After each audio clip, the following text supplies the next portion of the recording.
Phone पर बोलौली नहीं हरबा हो, बड़े पड़ गइल विपत का परबा हो। सुबह के चलल बीचे रहिया में फसल बा, पियवा गे सखी तपी के पाउच गड़हा घुलटल बा, पियवा गे सखी तपी के पाउच गड़हा घुलटल बा, पियवा गे सखी।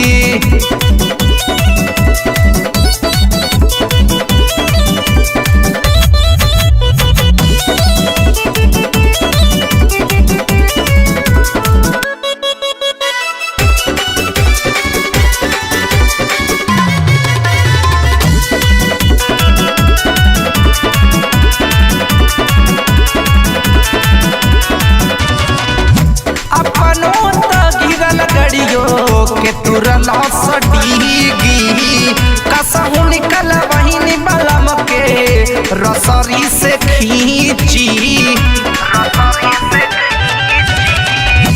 अपनो गिरल सगड़ियो के तुरल सडीगी कसहु निकल बहिनी बलम के रसरी से खींची। खबर मिलल जाके देखली चिताने एकदम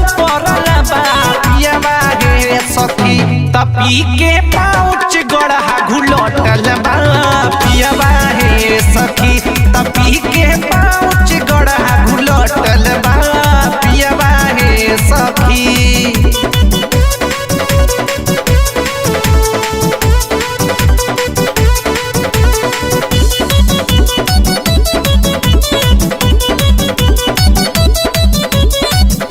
पियवा मोनू के संगतिया हवे प्रिंस राहुल हो, उहे पियवले होई होली में पाउच हो।